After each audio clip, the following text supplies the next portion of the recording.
maxamed cusmaan maxamed waa horjoogaha kooxdan laakiin leh magacyo kale oo uu al-shabaab dhexdooda maalinba mid u yeeshay isticmaalka muddo-dhagareed gaar ah sida tuutaale.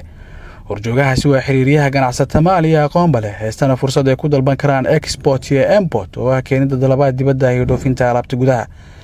sida ay ka wada shaqeeyeen sirdoonka Soomaaliya oo kaashanaya dowladaha taageera waxaa u suura gashay inay u dusaan xogaha xiriir wadaagga ee dhexmaray horjooga tuutaale iyo eedeysanayaal 5 ah oo maxkamadda ciidamada ka soo muuqday. meshiika jarjarida biraha loo adeegsado qaraxyada oo la soo marinayo boosta DHL ay u weysan yahay tuutaale xiriirkeeda meesha uu marayo isagoo dhexmaraya xiriirka WhatsApp-ka saaxiibadiisa shaqada. Assalaamu alaykum warahmatullahi wabarakatuh. Sidoo waxaan ka rabaa mashiinkii soo socday oo aan ku dhahay waa ugu soo qorana dokumentigiisa waayo oo dhammaystiran lacagtiisii shahaadadii wixii oo dhan intuu ka kooban yahay kulli waa kuwaas saddexda warqadood. dokumentiga marka oo bill of lading oo dekada waxa laga soo baxo ara magacii iyo lambarkii lagu soo qori lahaa inay soo sheegto ilaa DHL soo dhigayn moogtaa meesha laga soo wacay macnaha inay soo sheegtaan rabaa iyo magaca lagu soo qori lahaa ama santaasidi. cabdisalaam cali faarax qadar cabdisalaam maxamed cabdi sheekh Umar daahir cusmaan maxamed cabdisalaam cusmaan maxamed eedeysana kale oo baxsada ayaa ka soo wada muuqda maxkamadda ciidamada qalabka sida. dhammaan eedeysanayaashan waxay ku wada eedeysan yihiin keenida maadooyin dhowr wijo oo loo isticmaalo leh laakiin xiriir wadaagga kooxdan ee u gaar yeeshay in lagu gubo dadka iyo dalka waxaa ka mid ah noocyada sida gaarka u dalbadaan MBK 13.46 oo ay sugeynta nitrogen phosphorus iyo potassium. adeegyada kale ee dejiyaan waxaa ka mid ah sulfuric acid, erythritol, ethanol, toluene, pyroglycerine oil, acetone iyo potassium nitrate. dejinta howlahaasi oo loo isticmaalo baahiyo ay ka mid yihiin beeridda iyo waxyaabo kale oo muhiim u ah adeegyada caafimaadka waxaa uu sii dheeraa keenida electronics sida kombiyuutarro, codbaahiyaal, jaakadaha qaraxyada iyo alaabta ciidamada sida military goggles oo ah ookiyaalaha kala duwan ee ay isticmaalaan ciidamada sida ookiyaalaha aragga habeenkii night shift. MBK ayaa tijaabada gubideeda hawada la isku marinayaa iyadoo oo tay ahaan loo qaadanaya inay ka fiican tahay dhammaan dalabyadii hore. waa kan eedeysana maxamed cabdi sheekh Umar oo u sharaxaya dalabkeenihiisa sida gubidda maadadan uu la dhacsan yahay iyo isaga oo ka dalbanaya tijaabo la mid ah inuu sameeyo. nabadoon iyo saydi kadib tijaabadii ayaa lagu gudagalay. nabadoone arkaysaa hadii alla idmo waxaa sida u taalo waa taas kamerada ku hayo sida ujeedada sida u caddahay waxaan soo qaatay hadii alla idmo tiish isagana waad ujeedaa tiishka sida uu yahay hadii oo macnaha duubisteeda xun tahayna mushkila male wax badan adaa tuusi doona hadii duubisteeda xun tahay tiishkaana soo qaatay ujeedaa hadii alla idmo wakaas tiishkaas aan wata halkaan geliyay halkaan waa baaquligaas waad fahmi kartaa waxaan soo qaatay jegansiirka iyo yaala inta jegansiirka soo qaadana hadii alla idmo jegansiirkan ku daaraa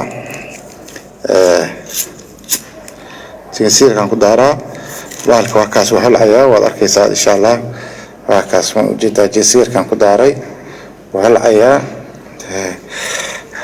hal ciisa ujeedaa marka sidoo hal ujeedaa inuu hal ujeedaa soo hal qaadadii aan soo qaatay wax yar aan ku soo riday ujeedaa sida uu barbarqayso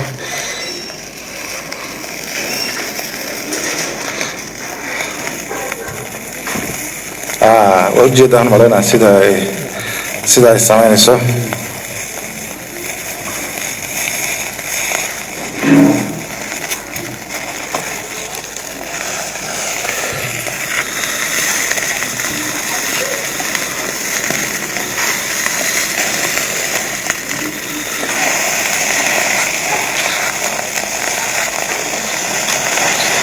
waxyar qaadada ku jira ujeedaan qaadada waxyar شو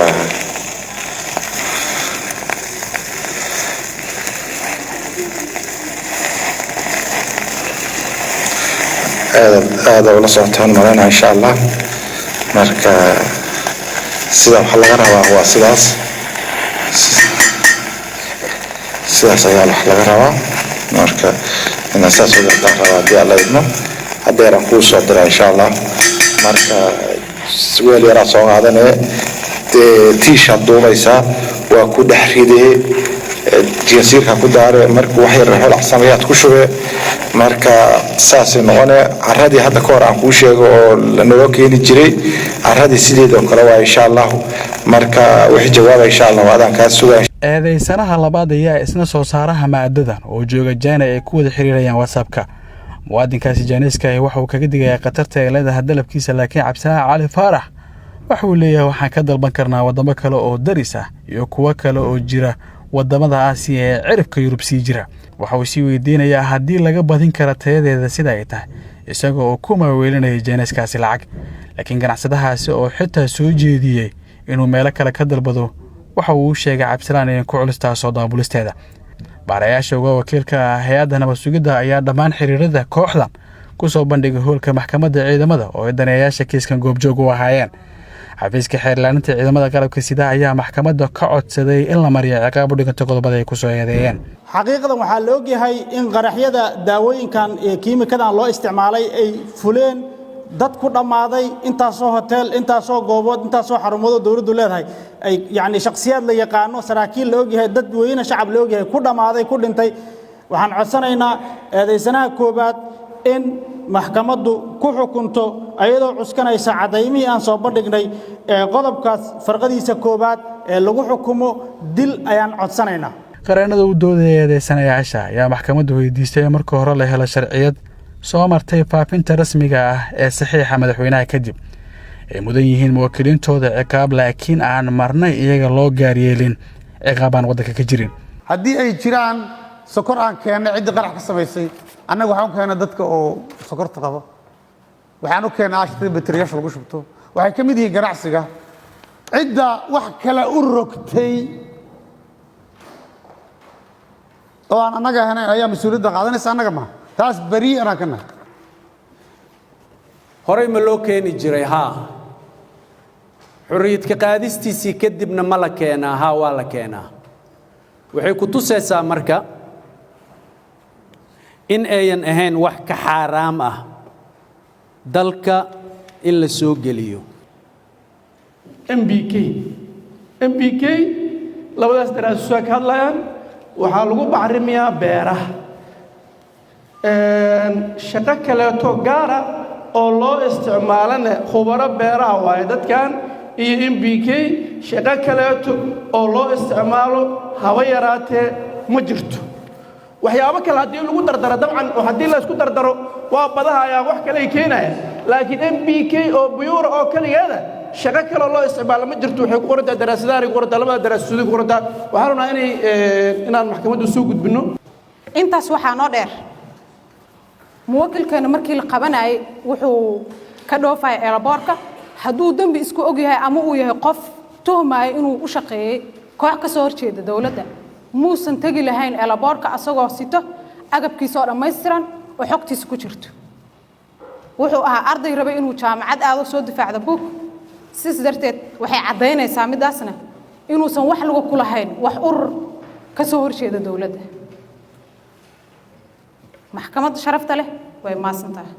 ninkan shirkada ku qoran cidaan looma raaci karo teeda kale waxa waaye dadkii haddii uu dambi jiro dadkii ka mas'uulahay waa ninka Shiiniska warqad xataa looma qorin markabka keena warqad looma qorin war ma dhihin mar kale waddanka ma keeni kartid.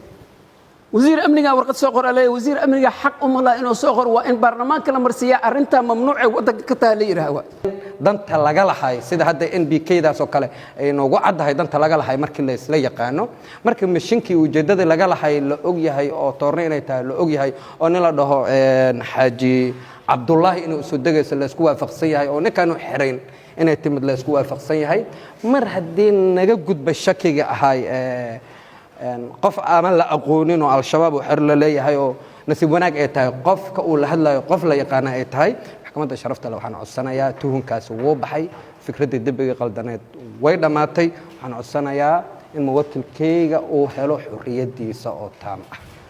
maxkamaddan waa mahadsantahay. dhageysiga maxkamadda oo qaatay maalin dhan ayaa ugu dambeyn waxaa soo xiray gudoomiyaha maxkamadda darajada koowaad ee ciidamada qalabka sida gaashaan la sare Xasan Cali Nuur Shooje. dhageysiga garmaqalka dhanka ka ah 7 eedeysane oo laba maqanaha tahay intaas ayuu ku dhan yahay maanta maxkamadda ayaana go'aan ka soo saarayso. wabilaahi towfiiq. cabdiqaadir ciise warbaahinta qaranka muqdisho.